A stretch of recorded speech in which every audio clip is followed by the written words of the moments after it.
Hello friends, I am Professor Prakash Kamble, Topper Science Academy and welcome to my Physics Topper channel. विद्यार्थी मित्रांनो, rotational dynamics या चॅप्टरचे 6 video lecture मी आपल्या समोर upload केलेले आहेत. आशा करतो की ते आपण बघितले असतील आणि जर बघितले नाही तर प्लेलिस्ट मध्ये जाऊन आपण बघू शकता. ठीक आहे. So we are going to start our lecture number 7, vehicle on a bank road. कोणती कन्सेप्ट बघतोय आज आपण? Vehicle on a bank road. हे युनिफॉर्म सर्क्युलर मोशनचं 3rd नंबरचं ऍप्लिकेशन आहे. या अगोदर फर्स्ट आणि सेकंड नंबरचं ऍप्लिकेशन मी ऑलरेडी एक्सप्लेन केलेलं आहे. जर आपल्यापैकी कोणी बघितलं नसेल तर प्लेलिस्ट मध्ये जाऊन आपण बघू शकता.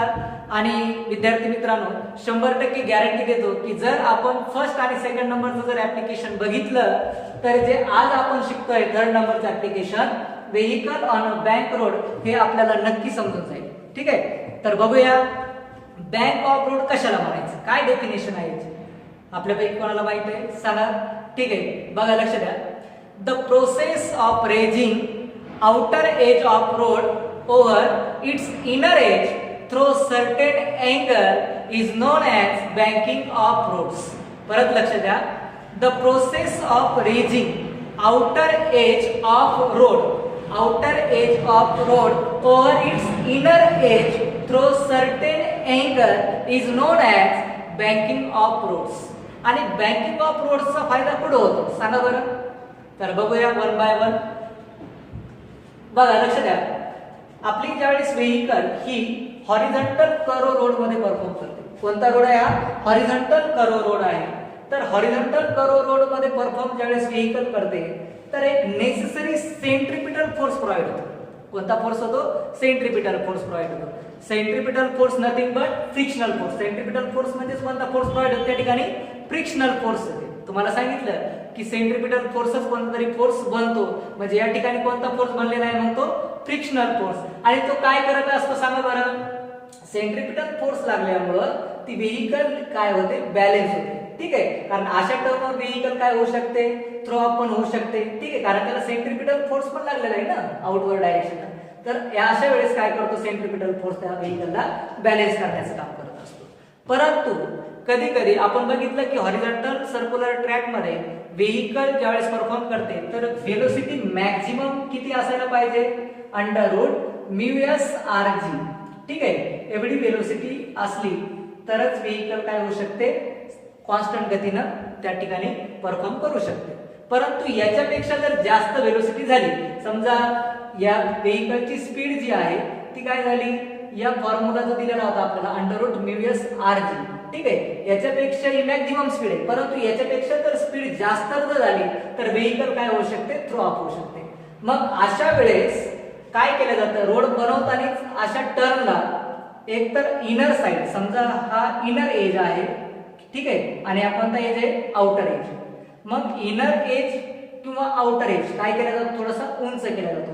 बघा या ठिकाणी हा आउटर एज काय केला जातो? थोडासा उंच केला जातो. ज्या ठिकाणी बघा हा आउटर एज हा काय केला जातो? थोडासा उंच केलेला आहे. तसा हा आउटर एज काय केला जातो? थोडासा उंच केला जातो. का बरं उंच केला जातो? मग हा जर आउटर एज उंच केला तर काय होऊ शकतं? लक्ष द्या. ज्यावेळेस व्हेइकल या रोडवरून परफॉर्म करेल त्यावेळेस सेंट्रिपिटल फोर्स ही जास्त लागते. काय होतं? सेंट्रिपिटल फोर्स हे जास्त लागतं. ज्यावेळेस व्हेलोसिटी मॅक्झिमम आहे √μs/g याच्यापेक्षा जास्त जर स्पीड असेल त्या व्हेइकलची तर अशा वेळेस व्हेइकल काय होऊ शकते? जास्त थ्रो अप होऊ शकते. परंतु सेंट्रिपिटल फोर्स तर आहेच त्या ठिकाणी, बरोबर आहे, पण सेंट्रिपिटल फोर्सचा काही फायदा होणार नाही किंवा जो फ्रिक्शनल फोर्स आहे त्याचाही काही फायदा होणार नाही. अशा वेळेस हा जो बँक केलेला रोड आहे, थोडासा उंच केलेला रोड आहे, यामुळे एक फायदा होतो की सेंट्रिपिटल फोर्स हा जास्त ऍक्ट होतो त्या ठिकाणी, आणि जास्त ऍक्टिव्ह झाल्यामुळं ही व्हेइकल काय होणार नाही? थ्रो अप होणार नाही. हा एक महत्वाचा फायदा.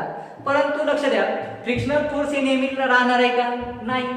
बघा कधी कधी काय होतं? रेनी सीझन मध्ये पाऊस खूप जास्त येतो. ठीक आहे, आणि पाऊस जास्त असल्या कारणामुळं जे फ्रिक्शनल फोर्स पाहिजे रोडचं आणि टायरचं हे काय होऊन जातं? कमी होऊन जातं. आणि अशा वेळेस काय होऊन जाते? व्हेइकल स्लिप होऊ शकते. ठीक आहे. दुसरं एक वेअर अँड टेअर्स ऑफ टायर्स. तिसरं कोणतं सांगू शकता आपण, सांगा. Oil spread on the road. Oil जेव्हा स्प्रेड होतं पुढं रोडवर त्यावेळेस फ्रिक्शनल फोर्स अत्यंत लेस होऊन जातं आणि अशा वेळेस कोणता रोड काम करतो, तो बँक रोड. ठीक आहे. परंतु ज्यावेळेस ही व्हेकल या बँक रोडवर जाते त्यावेळेस त्या फोर्सेसवर, त्या व्हेकलवर काही फोर्सेस ऍक्ट होतात. काय होतात, काही फोर्सेस ऍक्ट होतात. बघूया कोणकोणते फोर्सेस ऍक्ट होत आहे. एन, पहिला फोर्स कोणता आहे, एन. यालाच काय म्हणतो आपण, नॉर्मल रिएक्शन. कोणता आहे हा, नॉर्मल रिएक्शन. ठीक आहे. आणि हा कसा असतो लक्ष द्या, नॉर्मल परपेंडिक्युलर असतो कशाला, रोडला. नॉर्मल रिएक्शन कोणत्या डायरेक्शनला आहे, upward direction. And perpendicular to road surface. Perpendicular आहे रोड सरफेसला. ठीक आहे. दुसरा कोणता आहे, एमजी. एमजी म्हणजे काय, वेट ऑफ व्हेकल. ठीक आहे, वेट ऑफ व्हेकल. हे दोन फोर्सेस लागतात. आणि या ठिकाणी बघा जो नॉर्मल रिएक्शन आहे तो रिझॉल्व्ह करतो दोन कंपोनेंटला. एक व्हर्टिकल डायरेक्शनला कंपोनेंट आहे थीटा, एन कॉस थीटा म्हणतो आपण. ठीक आहे. कोणता, एन कॉस थीटा, की जो वेट बॅलन्स करतोय.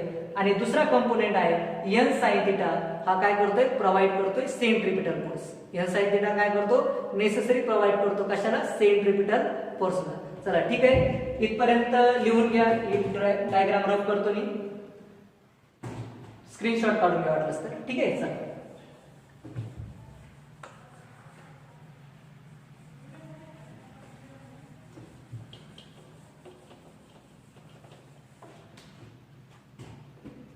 बघा, एन कॉस थीटा. एन म्हणजेच काय, normal reaction. Normal reaction resolve to component. First कोणता आहे, एन कॉस थीटा. कोणता आहे हा, एन कॉस थीटा. हा काय करतोय, वेट बॅलन्स करतोय. ठीक आहे. मग डायरेक्टली असं लिहू शकतो, N cos theta is equal to MG. काय करताय, N cos theta weight balance करतोय. ठीक आहे. याला इक्वेशन नंबर मी फर्स्ट दिलेला आहे. सेकंड नंबर दिला, जो दिलेला आहे हॉरिझॉन्टल ट्रॅक मध्ये जो आहे, हॉरिझॉन्टल मध्ये एन साइन थीटा. कोणता आहे, एन साइन थीटा. हा प्रोव्हाइड करतो कोणता फोर्स, सेंट्रिपिटल फोर्स, म्हणजेच M V square by R. याला इक्वेशन दिलं मी सेकंड. ठीक आहे. नंतर मला थर्ड इक्वेशन मिळवायचं असेल तर काय करणार, मी डिवाइड करणार 2/1. 2 डिवायडेड बाय 1 काय येणार आहे, M sine theta is equal to काय दिलेलं आहे राईट साइडला, M V square by R. ठीक आहे. फर्स्ट इक्वेशन काय, M cos theta is equal to काय दिलेलं आहे, एम जी. सांगा काय कॅन्सल आहे, N N cancel, sine theta divided by cos theta काय आहे, tan theta is equal to M M cancel, V square आणि जी काय होणार आहे डिवायडेड मध्ये राहणार आहे, म्हणजेच व्ही स्क्वेअर. बघा V square divided by R. चला हे आपल्याला इक्वेशन मिळालं. बरोबर आहे. Tan theta is equal to V square divided by R G. काय केलं, फर्स्ट आणि सेकंड इक्वेशन आपण काय केलं, डिवाइड केलं. आपल्याला थर्ड इक्वेशन मिळालं, tan theta is equal to V square upon R G. ठीक आहे. तर लक्ष द्या, मोस्ट सेफ स्पीड साठी कोणतं इक्वेशन येणार, मोस्ट सेफ स्पीड. तर लक्ष द्या काय दिलेलं आहे या ठिकाणी, आपण बघू याच्या खाली काय नाही, म्हणजे 1 असणार आहे. व्ही स्क्वेअर याला क्रॉस मल्टिप्लाय करा, आर जी टॅन थीटा म्हणजेच व्ही एस. एस का बरं, सेफ स्पीड साठी. लक्षात, सेफ स्पीड म्हणू शकतो आपण. तर याचं स्क्वेअर रूट घेतलं तर काय राहणार, under root R G tan theta. काय आलं equation, R G tan theta most safe speed साठी. आणि जर समजा अँगल ऑफ बँकिंग काढायचे, समजा अँगल ऑफ बँकिंग, कारण हे आपल्याला कन्सेप्ट बुक मध्ये दिलेलं आहे सर्व. ठीक आहे. तर अँगल ऑफ बँकिंग म्हणजेच काय, या ठिकाणी बघा काय दिलेलं आहे, थीटा. थीटा फाइंड करायचा आहे मला. तर थीटा इज इक्वल टू काय येईल सांगा, theta is equal to tan इकडे जाईल इनवर्स मध्ये, टॅन इनवर्स पुढं V square divided by R G.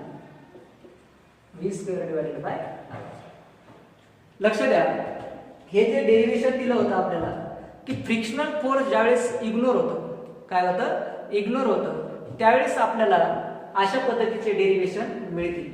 ठीक आहे. आता सगळ्यात महत्वाची गोष्ट, तुम्ही म्हणता sir N cos theta N sine theta कशा पद्धतीने या ठिकाणी आलेला आहे, तर लक्ष द्या, या ठिकाणी जो अँगल आहे थिटा, ठीक आहे, कोणता अँगल आहे, थिटा, तर या साईडला आपण म्हणू शकतो, तर इथं जो अँगल बनतो, समजा हा अशा पद्धतीनं एक अँगल बनतो, तो कोणता अँगल आहे,